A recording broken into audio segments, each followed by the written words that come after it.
श्री कृष्ण ने ऐसे बसाई द्रौपदी की लाज। युधिष्ठिर जुए में अपना सर्वस्व हार गए थे। छलपूर्वक शकुनी ने उनका समस्त वैभव जीत लिया था।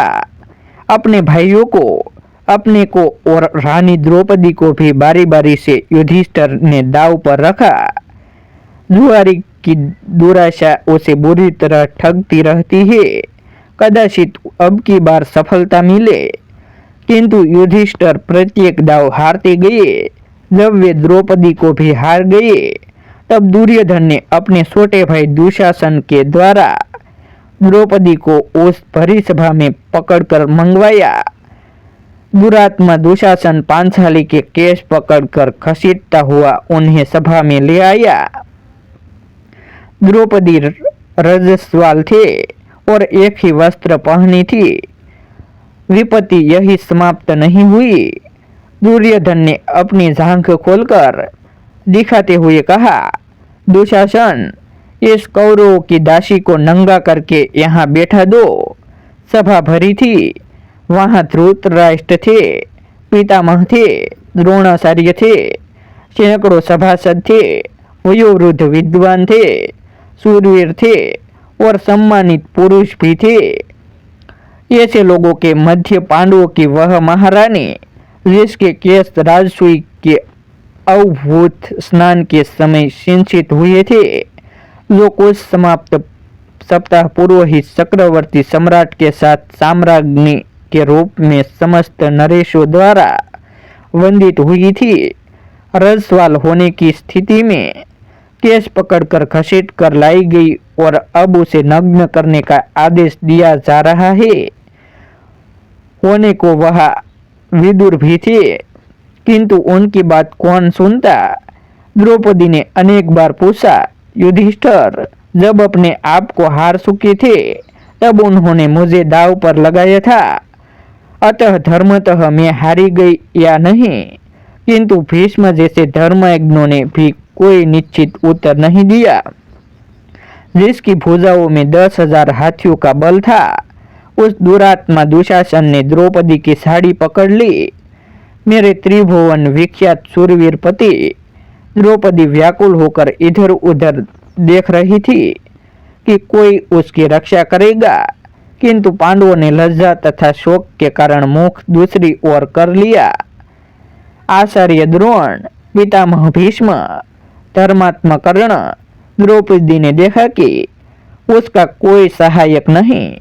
कर्ण तो उल्टे दुशासन को प्रोत्साहित कर रहा है और भीम, द्रोण आदि बड़े बड़े धर्मात्माओं के मुख दुर्योधन द्वारा अपमानित होने की आशंका से बंद है और उनके मस्तक नीचे झुके हैं। एक वस्त्रा अबला नारी, उसकी एकमात्र साड़ी को दुशासन अपनी बल भरी मोटी भुजाओं के बल से झटके से खींच रहा है। कितने क्षण द्रौपदी साड़ी को पकड़े रह सकेगी? कोई नहीं उसकी सहायता करने वाला। उसके नेत्रों से जड़ी लग गए। दोनों हाथ साड़ी छोड़कर ऊपर उठ गए। उसे भूल गई राजसभा, भूल गई साड़ी, भूल गया शरीर। वह कातर स्वर में पुकार उठी, श्री कृष्ण, द्वारकानाथ, देवदेव, गोपी जनप्रिय जगन्नाथ, इन दुष्ट कौरवों के सागर में मैं डूब रही हूँ। दयामय, मेरा उद्धार करो। द्रौपदी पुकारने लगी, पुकारती रही। उस आरती नाशन असहाय के सहायक करुणा वर्ण को उसे पता नहीं था कि क्या हुआ या हो रहा है। सभा में कोलाहल होने लगा। लोग आश्चर्यचकित रह गए। दुशासन पूरी शक्ति से द्रौपदी की साड़ी खींच रहा था। वह हाँफने लगा था। थक गई थी 10 सहस्त्र हाथियों का बल रखने वाली उसकी भुजाएं। द्रौपदी की साड़ी से रंग बिरंगे वस्त्रों का अंबार निकलता जा रहा था। वह 10 हाथ की साड़ी पांचाली के शरीर से तनिक भी हट नहीं रही थी। वह तो अनंत हो चुकी थी। दयामय द्वारकानाथ राजस्वाल नारी के उस अपवित्र वस्त्र में ही प्रविष्ट हो गई थी। आज उन्होंने वस्त्रावतार धारण कर लिया था और अब उनके अनंता का और स्वर कोई कैसे पा सकता था। विदुर, यह कोलाहल कैसा है? अंधे राजा धृतराष्ट्र ने घबरा कर पूछा। महात्मा विदुर ने बताया, दुशासन द्रौपदी की साड़ी खींचते खींचते थक चुका है, वस्त्रों का ढेर लग गया है।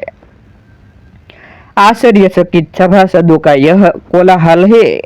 साथ ही आपकी यज्ञशाला में श्रृंगार घुस आए हैं और रो रहे हैं। दूसरे भी बहुत से अपशुकन हो रहे हैं। द्रौपदी सर्वेश्वर श्री कृष्ण को पुकारने में तन्मय हो रही है।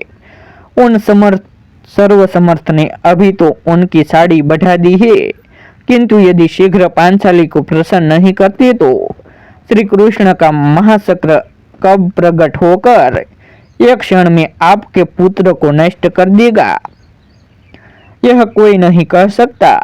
आपके सभासद तो भय व्याकुल होकर कोलाहल करते हुए दुर्योधन की जो निंदा कर रहे हैं उसे आप सुन ही रहे हैं। धृतराष्ट्र को भय लगा। उन्होंने दुर्योधन का फटकारा। दुशासन ने द्रौपदी की साड़ी छोड़ दी और चुपचाप अपने आसन पर बैठ गया। वह समझे या न समझे, पांडव तथा भीष्म जैसे भगवद को यह समझना नहीं था कि द्रौपदी की लज्जा रक्षा कैसे हुई। ऐसे ही नए नए वीडियो देखने के लिए हमारे YouTube चैनल सब्सक्राइब करें, वीडियो को लाइक करें और शेयर करें। फिर मिलते हैं एक नई स्टोरी के साथ। आभार।